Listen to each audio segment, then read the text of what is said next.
total of 3 of us doing all this work, so it is quite a bit strenuous on all of us. And I would say like the whole last week was very interesting. Like it's a lot of fun, but it's also a lot of work as well because there's not many people and there's not a lot of like extras that can help you ensure certain things go right and that other things don't go wrong and stuff like that.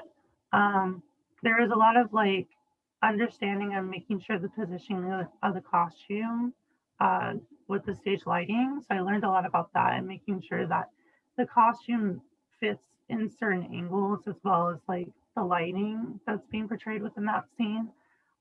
Because we had a lot of problems with the lighting, I feel like, with the costumes, in my opinion, just because the lighting wasn't necessarily the best it could have been that was chosen, which kind of contradicted some of the foreground and background of that particular costume standing out. Um, but other than that, I would say like it's very interesting. I hope you guys are able to watch it. Keep an eye out for certain like logo designs because I made those and just want to flex a little bit because I really had fun making those. But it's a really interesting show. It's not quite a normal show you would see about the topic of love. Um, so it's really unique in its own type of way, and I really hope you guys try to go see it. And if you have any questions, like feel free to let me know. I can share my PowerPoint too because it has some more information on there that I shared last week. Um, and yeah, so Well, you can, I think I have that PowerPoint so I can post it in a little so everybody okay, can view it. That's a good idea. sounds good. Yeah. Just Okay. one note, like we had one actor overheated Oh because they yeah, were all wearing, you want to say about that? oh yeah. So there was two actors that were overheating. I think it was Monday night. We were doing a specific scene. I don't want to spoil it, but there was one character who was wearing like 5 layers. And it was obviously when you're on stage and you're under stage lighting, it heats up really fast. And so this one actor was just so persistent and he did not want to take off any of the layers. He kept wearing them the entire time, even when he wasn't on camera. And so he just sweated through all the layers. And so they were all drenched by the time we took them off. Ew. Yeah. And yeah, it was pretty nasty. And then another actor, he had some more like physical blocking where he has to keep, doing a specific action over and over again.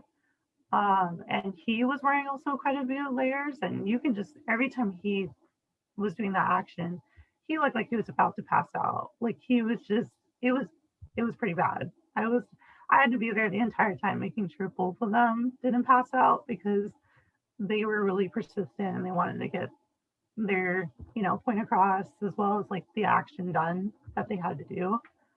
So that was fun. Having two actors almost pass out, Well, that was good. because But they all wear winter clothes and it's really hot under the lights, and they were not really listening to our instructions to keep everything off until they were recording. So there are like some issues because it's a different medium. It's not fully done as a sound stage, movie slash TV recording, but it has elements of that with the idea of the preserving of the theatricality. So hopefully you'll see and have some comments on that. Even though, as I said, I always make a point to have natural fiber in the costumes so that actors do not overheat, but this was just really exceptional. In any case, that's being said, Anthony, you want to continue now with your Pecha Kucha? yeah, all right. So here we go. All right. Hi, folks. So you guys already know me. My name is Anthony.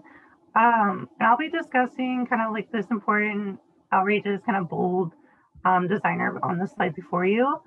So on 1967, March 25th, Mark Barnaby, or yeah, Barnaby, was born in the Golden State of San Francisco, where life was not quite normal for him growing up. His parents had recently obtained a divorce, and he moved in with his father to Boise, Idaho. With that being said, his mom left for New York City to become an abstract artist, and that's where like kind of like things get interesting. Despite living with his father, he was able to visit his mom, who exposed him to different styles of expression and personalized interpretation. However, he didn't actually start off doing his own form of art until his undergrad years at Yale University. He was recruited for football, which is quite fascinating considering like if you look at the picture on the first slide, he doesn't really look like the football type. I know, don't judge a book by its cover. But on top of that, he actually intended to go into pre-med, and he studied to study art on the side. Once he graduated, Barnaby became a catalog model, and he moved into the Big Apple in the late 1990s to provide sufficient fundings and necessities to live in that particular city, as well as to study and become more of a full-time contemporary artist, film director of sculpture, photography, and drawings.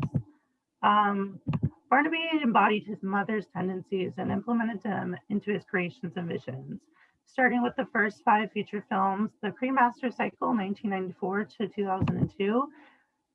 He used the exploration of a male cremaster where he embodied this muscle that departs and obtains control of a testicular contraction and in response to external stimuli. I know you're probably thinking it's very sciencey. I know. When I first read about this particular feature film, it was absolutely out of this world, very unique. Did not understand it whatsoever. But in a more concise and watered down explanation for a better understanding for all of us, this filmography reflects the illusions of reproductive organs during the phase of embryonic development, which is quite fascinating. While also creating the Cremaster volume, he had also started another project that is still being conducted today. It's called Drawing Restraint, which started back in 1987. It is a collection of studio experience arranged in a specified assemblage that visually and transcribes the wearing, tearing, and reformation of muscles. Like his pre-master project, his tendencies for design, including costume design, combined the mesh of videos, photographs, drawing formats, which earned him awards like the Echo Award in 1993, Hugo Boss Award in 1996, and Kaiser Ring Award in 2007. Another iconic, ironic, iconic work of his recent piece entitled Redoubt, which started back in 2017 and 2019, took form in a book, a 2-hour film, and eventually an art exhibit for, in fact, his own university back at Yale, which was featured in the art gallery. The creation took place at Swarthwood Range in Idaho, covering many myths in which humans were questioned where they lied within a natural world. Here are some other glimpses of the show.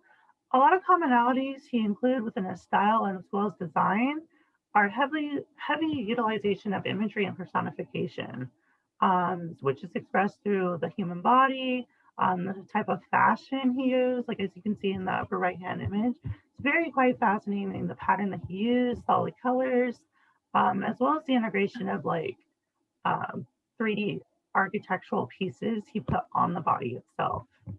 Um, Matthew has quite extraordinary work, like lens placed on this slide.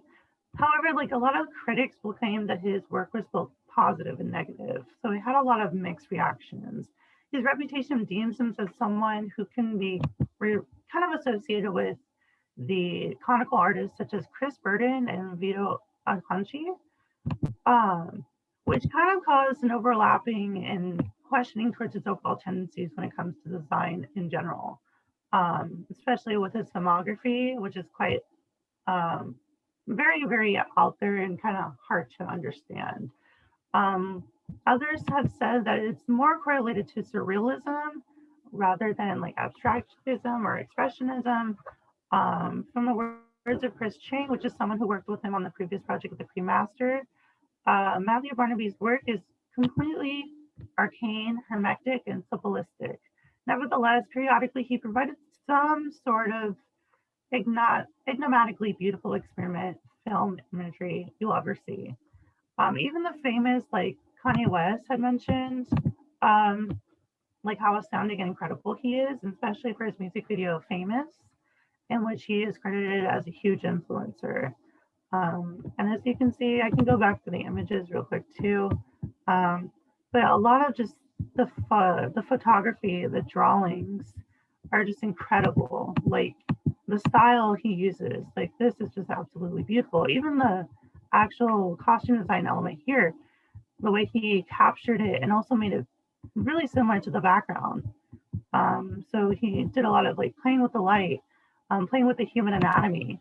Um, and you can see that correlation because he was a football player. So his experience becoming an actual athlete was quite fascinating to use as an artist. So all of his like understanding of the human body, like injuries and stuff like that, he specialized that and wanted to show the public, such as ourselves, how we can like correlate and like how to demonstrate that type of process within the body in a really unique format, which is quite astounding in my opinion. Here's another picture that I really liked. Kind of went through all of them really fast. So I'm just going to go through them real quick, show you um, like the utilization of fur, kind of like more of a 1980s kind of fashion, maybe 1970s. Um, Very industrial too. He had a really industrial tendency within this um, creation process. Here's some more photography. It's a really interesting set. I thought it was really fascinating. This is for the readout, I believe. Um, and yeah, so a lot of the photography he used, quite fascinating, especially the fashion, as you can see in this picture. Very industrial.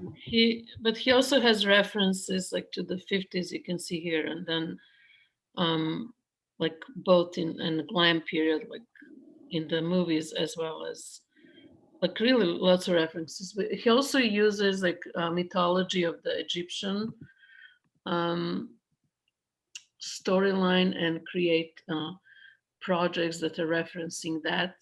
The Creme Master is beautifully done, especially the underwater scene. They did this whole portion of the movie that was recording under the water with the costumes. So that were fabulous. I think the one from the that you were showing earlier, it's part of that with vines and the nature. In any case, he has like this unbelievable display or the range of the interest. Okay, sorry, I did not mean to interrupt. Very good. That was pretty much the end of it. Okay. But yeah, he did a really good job pulling from different time periods as well, especially with the silhouette, because even though his style is very unique, he likes to outstretch the size of the human anatomy or like the body in general. He does maintain it from at least the top half portion and the like bottom portion, but on the sides he kind of distorts um, the human body intentionally to go with his vision.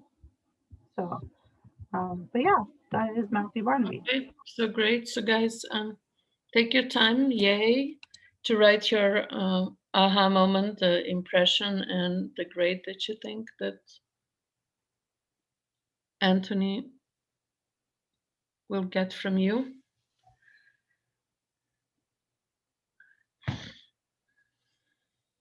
And then we'll move on to Anathea.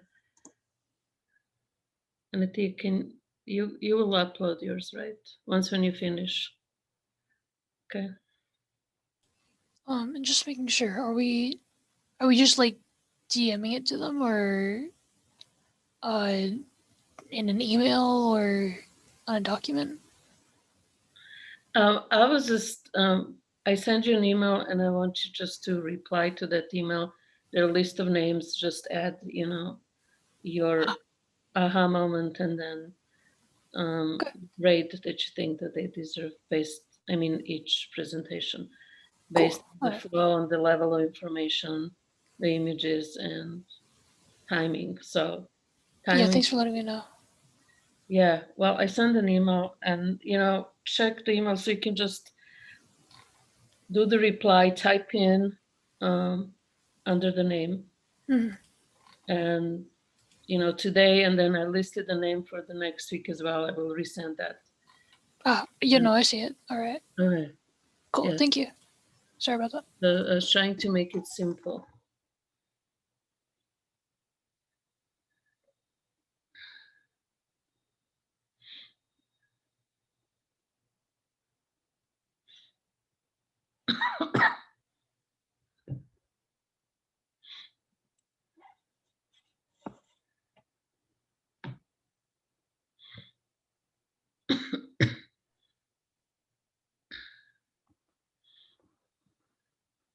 So Anathea, when you're done, you can upload yours. Your mic is off. Sorry. Let me just open it.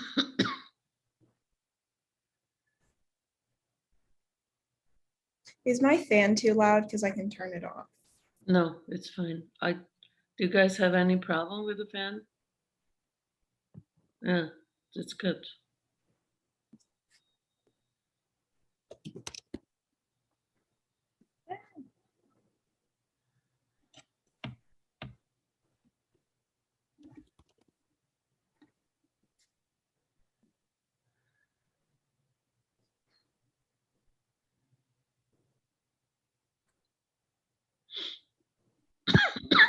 I'm sorry, guys. Sorry, I had it downloaded, but it is not working there. So I'm gonna just open it on my computer. Sorry about that. No, it's okay.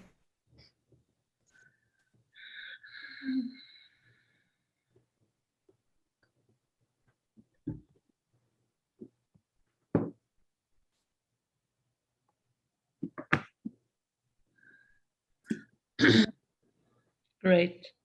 Let me present it.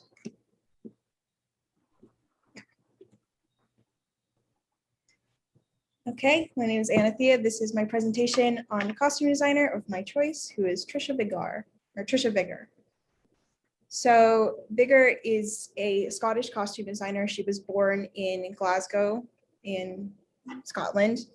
And initially when she finished college, because she's a living designer, there wasn't a ton of information on her biography, but in most interviews, she talked about how she didn't know what she wanted to do after school. So a friend suggested that she should work as a cutter and like a sewer for this particular film festival theater. I can't pronounce it.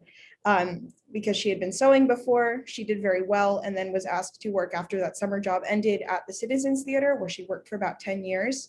She worked underneath, and then after she finished her work at the Citizens Theater and then moved to working on film and television. And her most famous piece is her costuming for the Star Wars prequels. So her education is mostly from this in practical work. She studied, however, at the Wimbledon College of Arts, which at the time was much more vocational as opposed to theoretical. And while she worked at the Citizens Theater, she worked under Philip Prouse, who she talked about would never really give concrete designs for her to work off of. She had to learn how to capture, like he draw very base silhouette things, and there wasn't a lot of detail. So she'd have to capture that and interpret that into costume. And this is one of the pieces she made for Phaedra, which is a pretty famous Greek tragedy that's adapted into a French play by Moliere, I'm pretty sure. Sorry. So here are some of the awards she has won. Most of her awards are for Star Wars, because that is one of her most famous pieces, where she did a lot of costumes for that. So her style focuses on very architecturally based, historically rooted fantasy silhouettes. These are a couple of different pieces from Star Wars, where she designed very different silhouettes for each character. And the one down here in the corner is from Emerald City, which is another television show she did. But there's a lot of focusing on using antique fabrics or lace and beadwork. And she's very particular about millinery and facial pieces as well. So some of the challenges that she faces as an artist is because she does a lot of heavy fantasy work, such as for Star Wars, everything that every character wears needs to be fabricated by her team. She also has a lot of unique fabrics, such as the lace you see. She talks about this particular gown that Padme wears in the first Star Wars movie, where she has to make these fabrics and source them from older places. And also she does a lot of complicated like mask work. These masks were all made by making a map of the actor's face. And then she made something like 40 masks for this one particular character for Emerald City. So these are some examples of her designs. I thought that'd be the best way to showcase it. This is all for one character over 3 films. There's a lot of different silhouettes and styles that she uses where she draws from history, such as the Edwardian period for Padme's wedding dress. There's Elizabethan influences in the parade gown. And there are lots of influences from Asia, such as the Senate gown, which is basically a Mongolian wedding dress. She uses a lot of different fabrics, and George Lucas actually asked that she use, Padme would have a different outfit in every scene, at least in the first film, but that's carried over into the future films as well. And these are not all the designs that she created for it. Some of them did not get used. Here's some more examples of what it's like on the body. As you can see, there's a lot of unique dresses made for Padme, who is one of the main characters, but also all of the different uniforms made for the Naboo Guard and the military indicate rank and stature, and they were all made each for individual actors, and you barely see most of it. She had to take the legacy of the original Star Wars costume designs, which George Lucas intentionally said he didn't want them to be obtrusive or very important, but this is the in the Star Wars universe pre the occupation of the Empire, so it's a lot more elaborate. And here are some more examples of just the Jedi designs, which are an adaptation of the gi, but there's like a much more distinct silhouette. And then here's from Emerald City, which is a Wizard of Oz adaptation that she did. Here's some examples of the masks that one of the characters wears. And she talks a lot about how they can be framed differently to portray or hide the emotions of this one character. These are some from her work on Outlander season 5, which is a much more historically based 18th century Scottish Highlands piece. So she does have a lot of training in historical costuming because she worked in theater. So here are the list of her productions. Her most famous work is Outlander. She worked in Star Wars as well, and then Emerald City, but she's also done a lot of non-fantasy work. So a lot of her style I chose because I really appreciate her adaptations of fantasy from historical silhouettes. This Senate gown in particular is kind of contentious in the costuming community because it's less creative, because like she kind of just took an existing Mongolian wedding dress and made it into a new thing. But often she does adapt historical styles into modern fantasy and makes them very different and quite alien. So this is something I picked her also because I made one of her designs.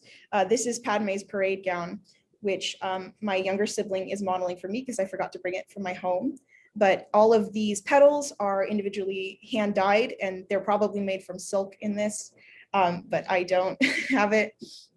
And then there's the tabard as well, which is the thing in the front, and the dress is bias cut. It would have probably originally been made of silk, but I didn't have access to that, so it's satin.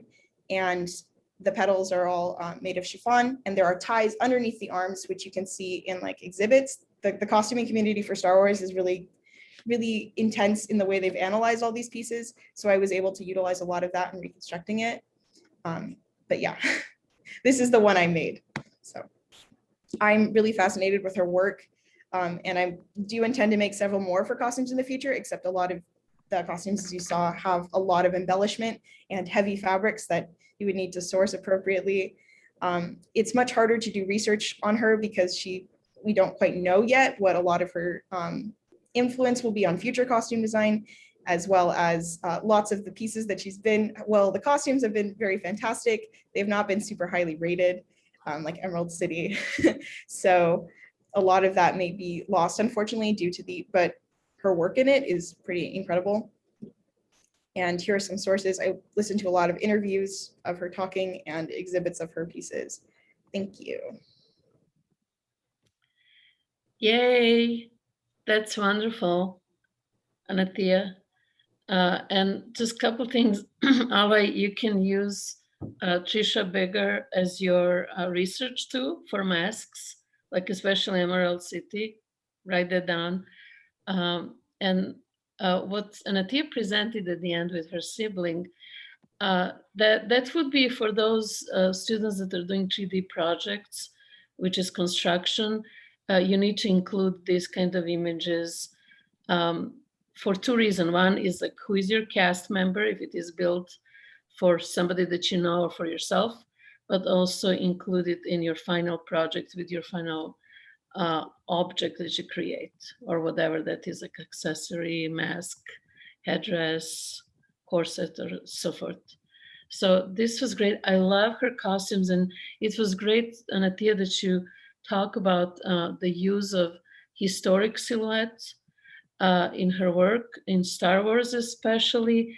It's clear this combo of the Elizabethan and Gothic period combined with Mongolian, Chinese, Japanese, and creating this like outwardly look. So it's, yeah, very accurate in terms of each individual piece, but how they're combined creates this like fantasy look and this feeling it's from different place than here.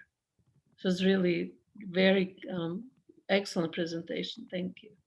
So guys, write your notes. I'm kind of talking as I was hoping you're writing your notes on Anathea, and great for her. So the next presentation is Murakami. Alae is going to do this. So Alae, when you're ready, please get, did you see message from Jude, Anathea, in a chat? I am allowed to gush about this. I have such appreciation for cosplay. That's awesome.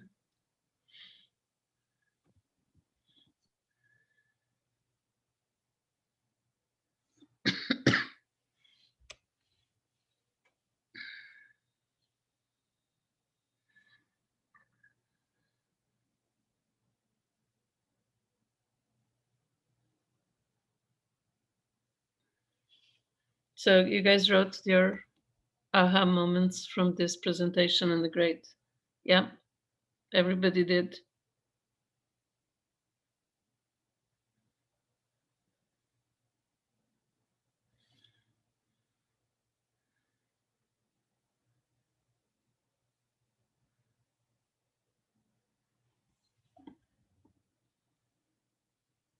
Yay, almost there.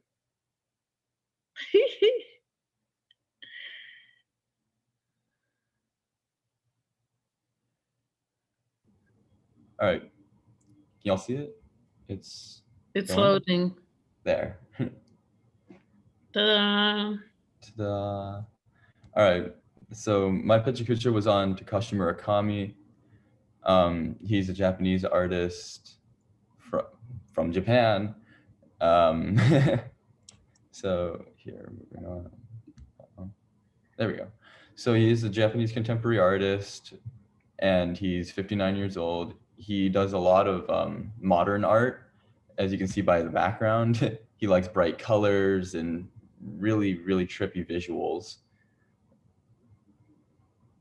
And so his style is actually driven from traditional Japanese art of Nihonga, which is a flat style of like wood printing and so it's wood printing and layering. So they use wood blocks to put down multiple sets of not paint, but more ink. And then that's usually how they create the images. So he does a lot of fine art, as you can see by the background. He does a lot of art installations in larger pieces that are like very bright and colorful. And he also doesn't do just two-dimensional art. He delves into three-dimensional art, such as sculptures. So this is one of the sculptures that he did quite recently. that is very funky. And then he does a lot of costuming. So this was from his Murakami versus Murakami exhibition, where he did multiple costumes. These are just two of them. Here are more. And so most of his designs include the bright colors, pop references, and his iconic flower, which you can see there. So he does painting, which incorporates the same style of really bright colors and really trippy visuals. And he does this to create a sense of almost childlike wonder, but also the deeper images of depression and death. So he has the bright colors and the very happy-ish faces, but he allows them to have darker images hidden underneath them and in the background. So he also does digital art, namely his flower, and a lot of the you'll see very clean cut imagery from him, where it's not as messy as his painting. So speaking more about the Murakami flower, they are always bright, they always have the smile, but he said in and of himself, the flowers are more ominous, and when given a darker color palette, they're shown to be depressing. So that was what he had to say about it. So he coined the term superflat in 2000 to describe a style that is close to the Japanese Nihonga, but a more modern interpretation of it. So, and it shows in his commercial work. So he did work for Supreme and for other smaller animes. He did work for Vans and Louis Vuitton. So he gets around. He also did the artwork for Kanye's album, his graduation album, which is a very special album to me. I really enjoyed that. He did also work with Drake. He took the OVO owl and put his Murakami flower on it.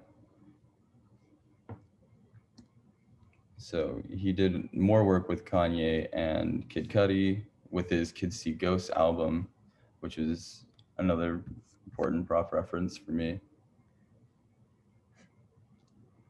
And then he has his art collective, which is Kai Kai Kiki Company, which is basically he's a master of the arts. He has a PhD from Tokyo University of Design. So he has a collective of artists that he tutors and exemplifies through his own studio and through his connections. So that, okay, the bunny one is Kai Kai and the smaller one is Kiki.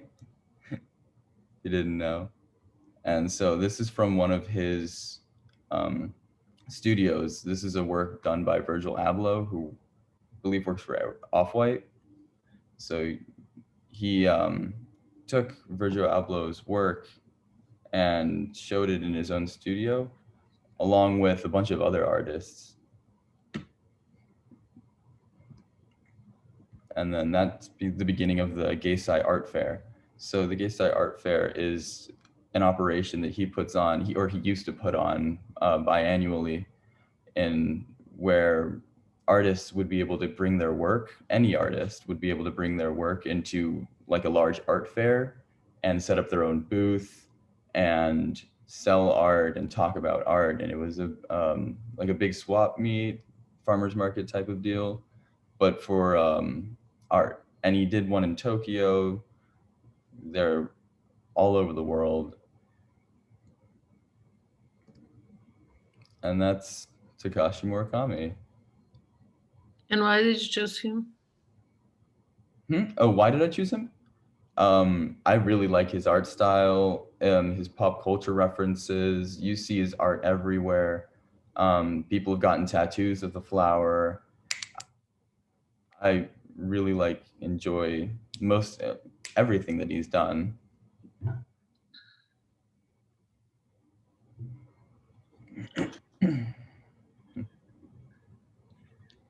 I wish that you use the terminology that we are developing here, which is when you're talking about the costumes that he has, that he has tendency to create an artificial silhouette Yeah. with his costumes that are really comparable to the shapes that he's using in his designs, that are round, and the one before that is also showing him in a deconstructed or actually artificial silhouette. So Mhm. he used like a form fitted or semi form fitted, which is in the left side, and then the Yeah, artificial. his designs are all very exaggerated.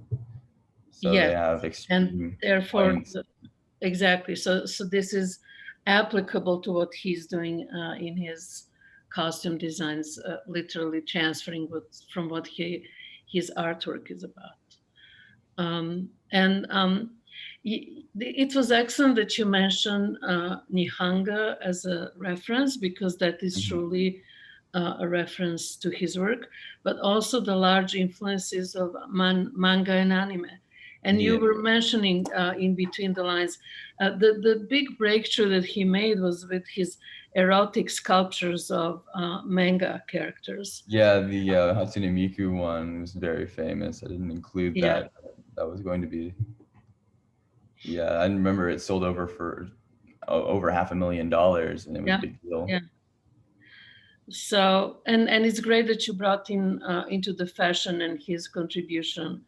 Yeah, I want to Yeah. include more of what he's done, because it's really interesting to see all the bright colors and how it shows up in pop culture, how a lot of people like to wear black all the time, comparatively to him who's wearing an octopus on his head.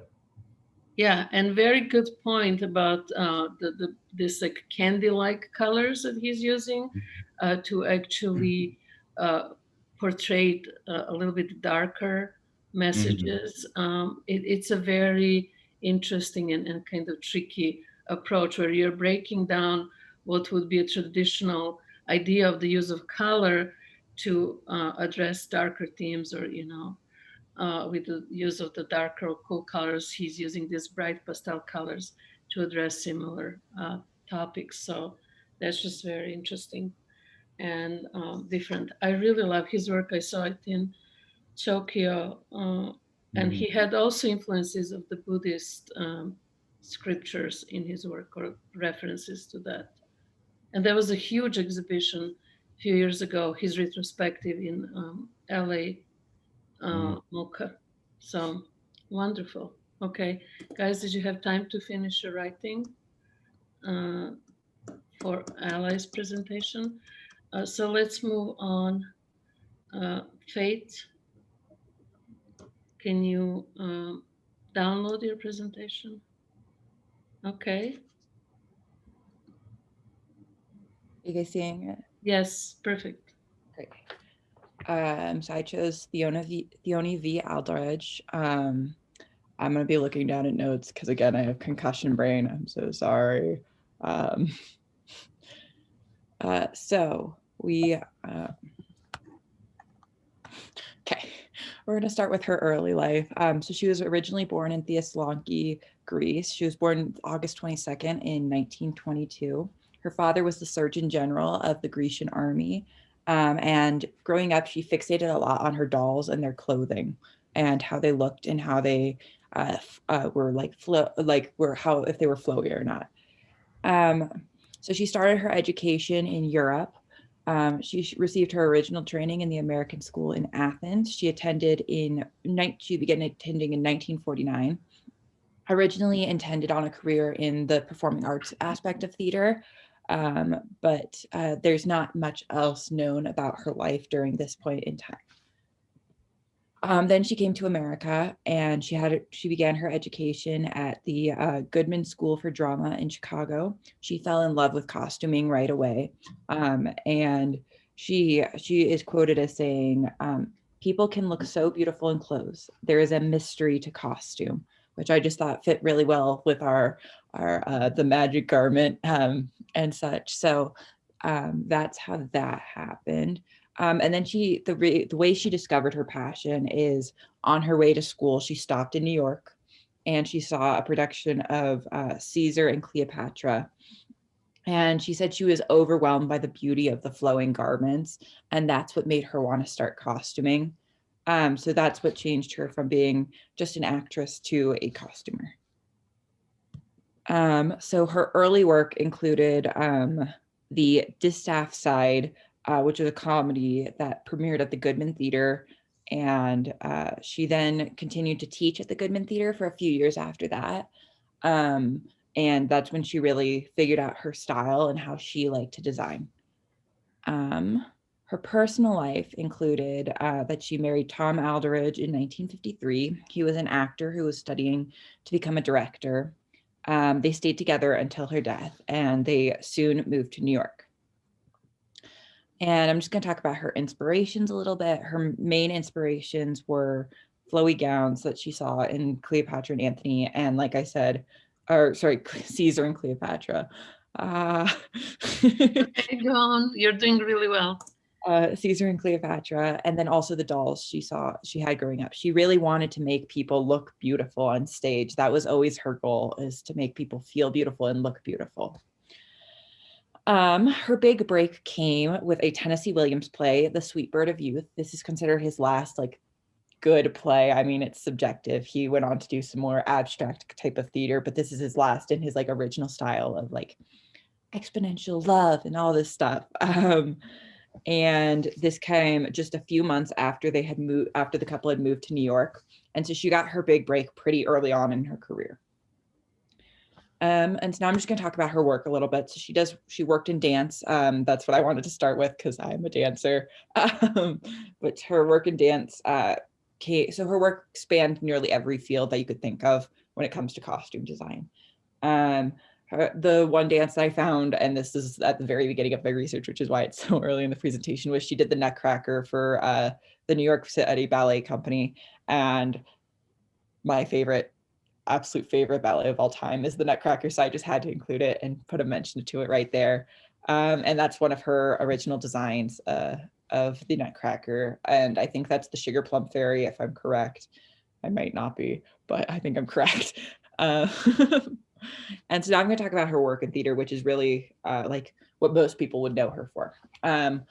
So her work in theater is some of the most prolific out of any designer that you can see on Broadway now. She produced costumes in some of the biggest shows that are still being replicated today. Some of her lesser known works, though, include Two Gentlemen in Verona, I Never Sang for My Father, and The Belle of Amherst. And so here is a picture of Gypsy, which is her original, one of the ones that she did originally design. I'm going to talk about that in my next slide. So her best known shows, everyone will recognize, however, she did Annie, A Chorus Line, Dreamgirls, Gypsy, The Secret Garden, and 42nd Street. So some of the biggest names, some of the ones that everyone knows. I think everyone knows Annie, everyone and their mom knows Annie. She also did the revivals. So these shows all have had revivals basically, but she did the revivals for Annie, Chorus Line, and Three Penny Opera, which again, huge shows that just keep getting replicated. She's quoted as saying in the chorus line, she tried to make it look like everyone brought their own clothes, so it looked like an actual audition, which I think just really portrays that realism. This is a photo from A Chorus Line, and it's from the original production, which I also have a connection to. My high school musical theater director was in the original production of A Chorus Line. And so I was like, oh, I didn't even know this. So she's obviously best known for, she's obviously one of the best known designers for costumes on Broadway. I'm going to talk about her work in film just a little bit. And so her prolific designs didn't stop in theater. She was also very popular in film. Some of her lesser known works for film include The Mirror Has Two Faces, Network, and I Never Sang for My Father Again. But her most famous designs include, her most famous designs include classics, but are classics. Oh my goodness, I can't even read my writing. I'm so sorry. Her most famous designs seen on the silver screen included the films The Great Gatsby, Annie, Ghostbusters, and Addams Family Values. So those are some of the biggest films. I'm sure everyone here has seen Ghostbusters. I'm sure that most of you have seen Annie and Addams Family Value, and I'm sure everyone watched The Great Gatsby in their high school English class, because I did. And she talked about on Ghostbusters how she had to have so many replicas of the men's costumes because they were always getting slimed. And I just thought that was really funny because I had never really thought about that before. And so even if you didn't know her name before, you probably knew her work. So I'm going to talk about controversy. She wasn't one to have a ton of controversy, but I found a funny quote and one story. Ralph Lauren one time had some beef with her because she was like, he basks too much in the limelight, and so she made him on one of her films. She made the director or the producers put his name after hers, which I thought was really funny. I was like, yes, go girl. And then she also said one time, once an actress went overboard with notes to me about how she doesn't wear pink, and I told her, well, don't wear it at home then, sweetie. This is theater. You kind of have to humor them. If you can't love actors, you probably shouldn't be a costume designer. And I just thought that was hilarious, knowing actors, me being one myself. So she has so many awards. She received 3 Tony Awards, a British Acting Award, and an Oscar. And then she was also nominated for countless other awards. Her Tonys came from Dreamgirls, Annie, and it looks like I was trying to say Chorus Line, but it didn't make it all the way through the thought. And then her British acting and Oscar came from The Great Gatsby. She is also recognized as among Hollywood as one of the greats. And she had several of her costumes displayed in museums like the Met and the Smithsonian as American popcorn and stuff. Proteges. She trained many young designers at her alma mater. She was also known for taking on lesser designers to work under her on bigger projects. One of her proteges said of her, she made people look beautiful, which is a lot harder than you might think. And so her death, she died in 2011 of cardiac arrest. Her only surviving family member was her husband, Tom. Her legacy really is her work. She didn't have any kids, so they can't carry on any legacy, but her legacy is really her work. She did some of the most famous pieces in both theater, in all of theater, both modern and old. She also did some of our favorite movies, as we've seen. Nearly everyone can recognize her work, even if they can't recognize her. Thank you. That's awesome. Why did you choose her? So I got to be Val Clark in Chorus Line in high school, and it's always been one of my favorites. And so I was like, who was the Chorus Line original designer? And then I found her and I was like, oh my God, she's done so much. How did I not know this? And I'm sure all of us, like, it's at least seen one of her movies. I mean, if nothing else, Ghostbusters. But she's amazingly prolific. What a great choice that you made. I really appreciate Faith that you did this in spite of the problems that you were dealing with this weekend, because I think it's wonderful presentation. You had excellent quotes that supports what you were talking about and make it stronger. I laughed about the costume designers and love for the actors, or lack of. So that's really funny. But you know, I just want to bring out her renderings that are also in the museums are just so wonderful. Oh yeah, like this one here. Yeah. And you know, she always addressed the question of the background. Well, not in this one because it's very like volumetric and it has like lots of volume. But most of her designs have the background around the costumes, which actually pops the image to the front. And yeah, people rarely do this kind of like very lovely designs where you see the movement and it's just like really breathing and alive. My favorite one that Wonderful. I found was from Annie, if I can find it Oh again. my God, yeah. This one from Annie. Yeah. So excellent. So any, yeah, guys, have your notes and great. And let's move to Jude. How can we do this, Jude? Your presentation. Yeah, I can screen share it if you want. Yeah, let's do that. Give me a second. Do, do, do, do, do, do, do, do.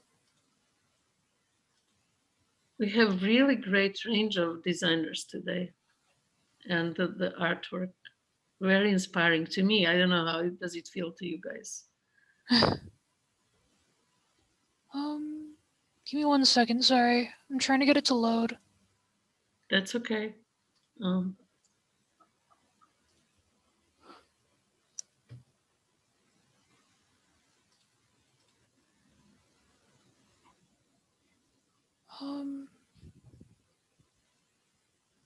One day. yeah, I remember when the Great Gatsby came, was first time around, and we were all in awe with the costumes, and it was like one of the rare occasions because they were mostly like in the range of white off-white, which was really rarely seen on the screen, and everybody like from in design were like, so beautiful. Which I mean, you can see the range. I mean, from the Addams Family to Ghostbusters to, if you just look at the movies, I mean, what kind of different type of costume she's working on. Yes, Anathea. By The Great Gatsby, you mean like the 70, is it 76? The older one? Yeah, that Okay. she did. Yeah. Are you guys able to see this? Yes, it's perfect. Chillin'. Okay, so I will say though, just to kind of preface, I made this presentation before realizing that we had to delve super deeply into biography. So I'm gonna touch on some of his biography, but a lot of this will be analyzing his work, if that's all right with you. That's perfect. Yeah. So this is Charlie Wen. He is currently a costume designer and storyboard and like kind of like concept artist at Marvel Studios and has done work for other gaming companies. You'll see it throughout the presentation. Yeah, he got his big break in 2008, but he's been he comes from Taichung, Taiwan, and moved to New Albany, Indiana when he was 5. Kind of went through the Asian American experience of like not being able to really connect with others, but eventually went to Wheaton College to study fine arts. And from there, that kind of started his major path onto design and costuming. He worked around smaller studios though until finally getting his big break on Thor, the first Thor movie for Marvel. So yeah, you'll see it throughout his. How do I move slides? Please God, am I allowed? There we go. All right, so I just want to kind of start off with his image work. This is a lot of his, shows his breakdown process from mock-up to kind of just color balancing and then starting to work on the render until you finally get the final work. This was for God of War to kind of just show some of his like some of the how the scene should go, basically. Some general storyboarding. yeah, here are some more character designs that came up. These are for bosses and NPCs. And you can kind of see the loud dynamicism. It's a word. It's a word, and you know what the word is, but I'm not gonna explain it. And it kind of like has the heavy contrast of black works and like neutral shading that is kind of exploding out with some glowing effects and like those warm colors, and that translates into the rest of his work, like the rest of his portfolio, basically. Some more character designs. You get to see some of like the kind of watercolor elements that he starts to take on, especially to kind of bring out the etherealness. These are for characters that are supposed to be kind of out of. I just realized it's okay that there are exposed breasts, right? I course. probably should have. The I'm assuming we're all universe- adults here. Oh, come on. Yeah, Yeah. absolutely. And yeah, so it's just very much delving into color theory while bringing in character concept in new light. This is showing more of his costume work. On God of War 1, you saw a lot of these large kind of Renaissance elements that tie in with just that general fantasy air. You can even see, I wouldn't be surprised if like Anathea's costumer has been an influence on some of this guy's work. Like Charlie Wen is very familiar with Star Wars. Wouldn't be surprised if he took some elements from Padme. You see a lot of the kind of Greek elements, the like Mycenaean king, the tying in mythology and fantasy into like kind of, and then like general fashion history into one piece. And also showing that their body language is very important in how they display that fabric and how they display that costume, kind of showing more of their internal character.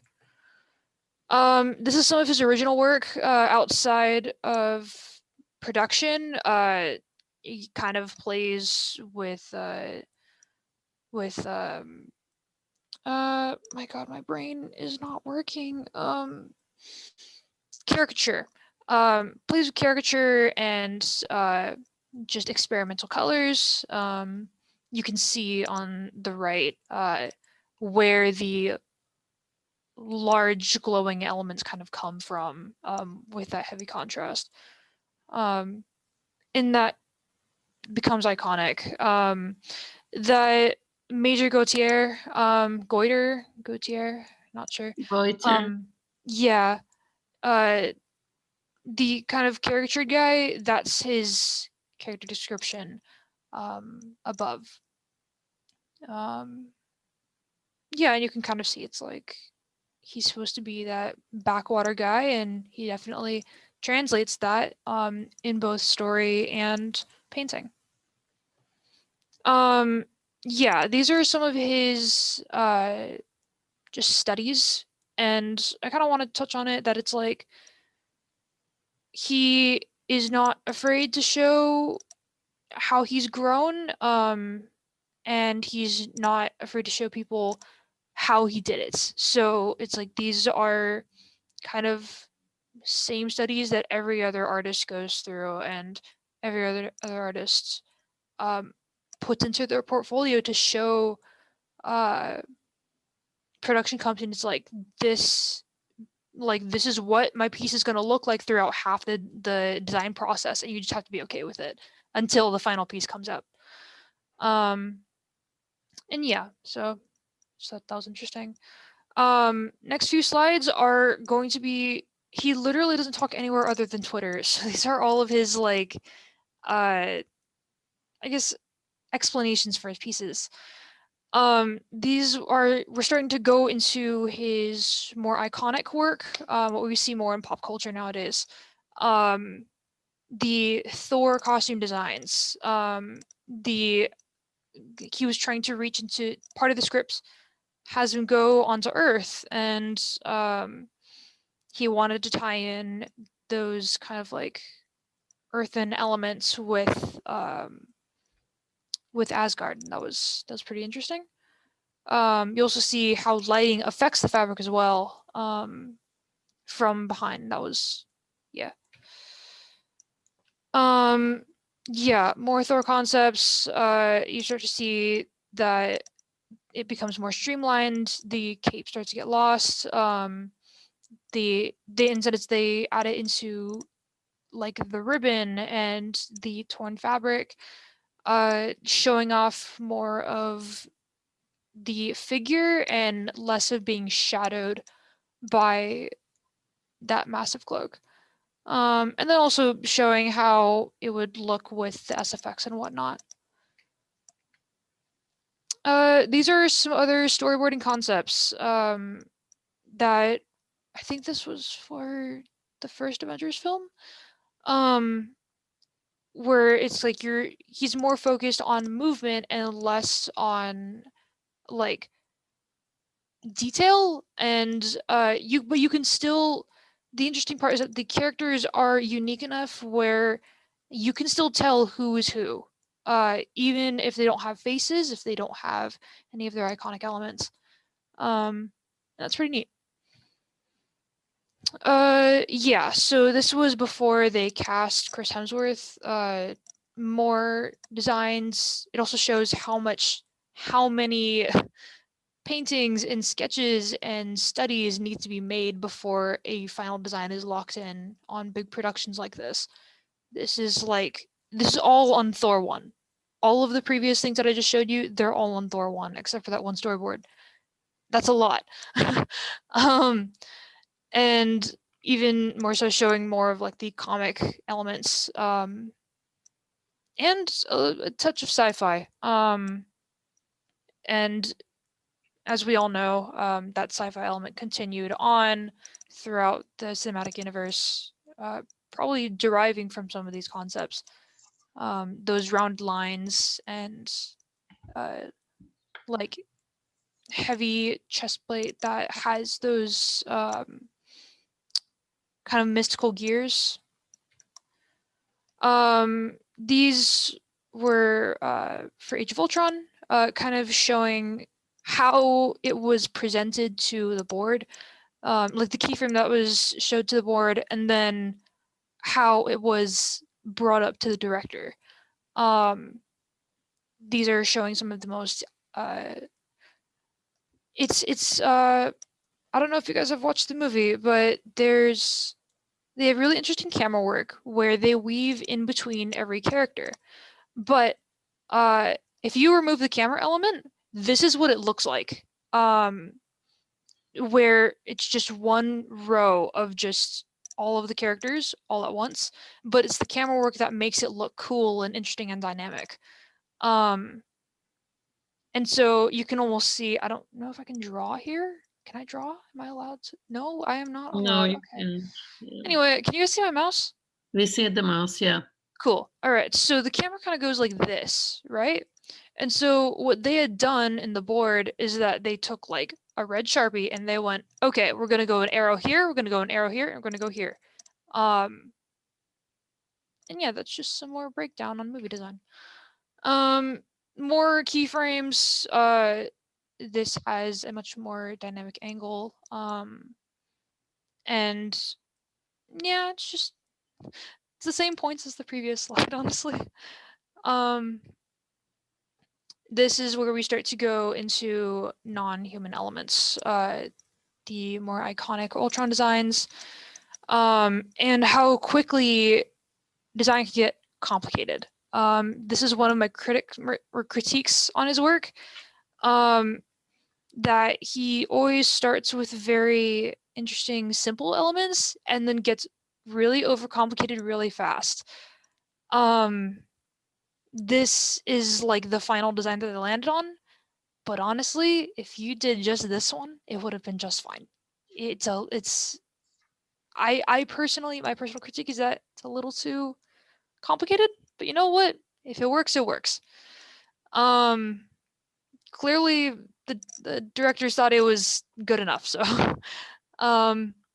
yeah, it also shows like the pointed toes, way more of that kind of alien and superior look through the character's evolution. Some more. This is an Iron Legion concept, and the Veronica. This is where I think that the complexity that they went into the film is better than the concept art, because the concept art here looks too chunky. But it also shows what they're trying to get across to the board is how massive and how ostentatious this character is, or how this suit should look. And also they're kind of showing like how gears move when the character is moving, giving a little bit of tips to the VFX artists and whatnot. And then also how lighting affects the metal and whatnot. And yeah. Some more keyframes showing how it's like this is of course a different design from the previous slide, and showing more of how it works, giving, even though he is a costume designer, he is also trying to translate to the rest of the team how the costume will affect the way that the scene looks, and how it affects other characters. And I don't know, I just think it's neat. Yeah, he also did the Loki designs, and delved into those elements of theater that we also start to see in like Thor Ragnarok and Dark World. We see more of the strong Shakespearean form while taking elements from the like weaving sci-fi look. My brain can work. It's fine. Yeah. How costume continues to grow. In another scene, he's imprisoned, and so how do you show a messy prison look to a prince? Well, you start to take off, like start unbuttoning some of his stuff. You start to show that it's like, okay, with the weaving, like that kind of weaving braid down his arm and around his chest, what does that kind of look like? It looks constraining. Why? Because he's in prison. So yeah, more elements of that. How also you start to see on the right how the environment affects the lighting choices of the fabric. Though like the glowing always coming from the bottom, the steel surrounding it, you get the notion of, okay, this is where we're going from. Continuing concepts. Yeah, you see how a lot of these points are similar to the previous slides, just showing lighting affection and all that. I just think that you guys would like it. Also on Baldur, you also see a lot of that stereotypical Norse origin in his design with the thick cloaks, and trying to keep unified to the Asgardian design, but honestly, I feel like this isn't as unified with the rest of the film. But it's charming enough where you don't really notice it, so. Yeah, this is the final slide, delving into the alien elements that continue to be referenced in Infinity War, Endgame, and current Marvel productions. These keyframes are what directly influenced the Dark Elves, and also a lot of the designs in Ragnarok, and even a little bit in Doctor Strange. You like, even though a lot of these designs were not used, a lot of them were scrapped. I think they only landed on this one. I think this was the one they landed on, and that was also the one that went through the most trial and error. And you can see this is the growth. This is the one slide that shows how much research and how many elements they were willing to pull from and scrap from throughout production. They go from super alien to super fantasy to some weird robot thing to things that show up in Ultron. Like it's all these elements that shouldn't be interconnected, but end up being unified just through their own creativity. Yeah. Anyway, sorry if that seemed long-winded and terrible. Yeah. Thank you, Jude. Thank you. This was a lot to take in. You went over the time. Sorry about that. Yeah, well, that's why I kept saying like 3 sentences per slide. Yeah, sorry.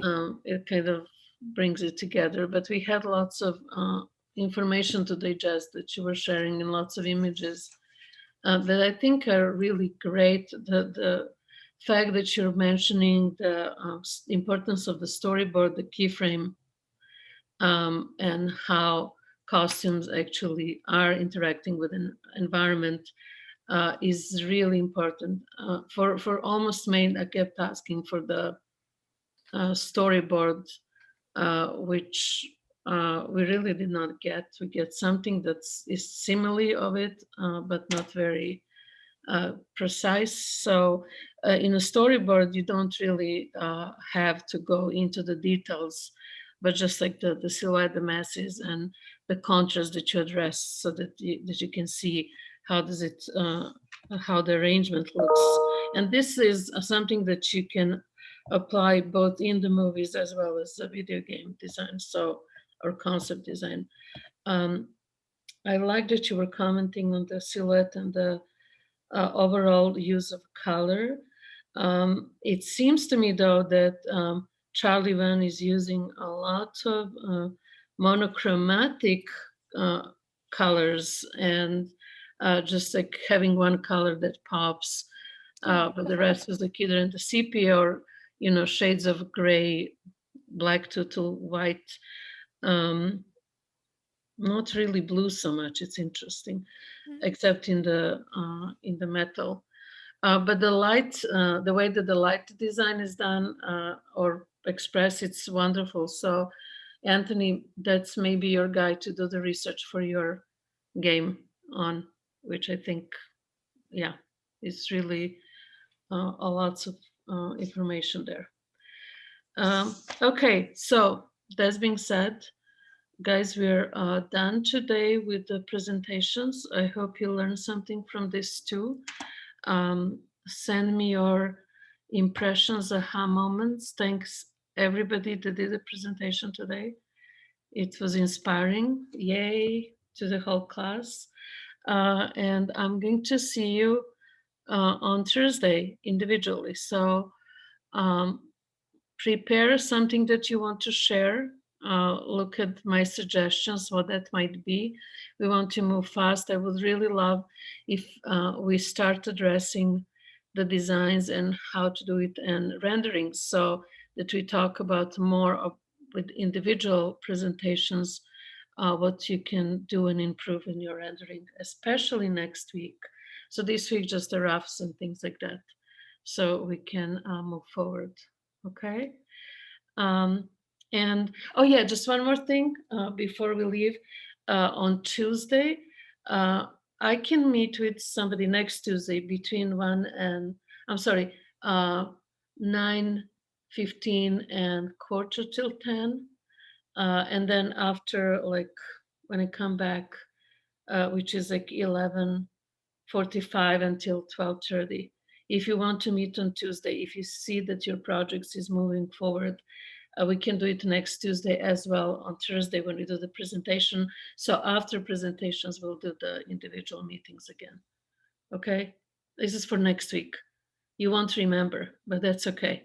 I'm just like throwing this so that we'll have like 2 chances to meet Tuesday and Thursday. Okay. So have a wonderful rest of your day. Thank you for the presentations, and I'll see you Thursday. Yay. Thank Respond you. with your time. Okay. Thank you. Have a good day. Bye, guys. Thank you. Bye. Bye bye.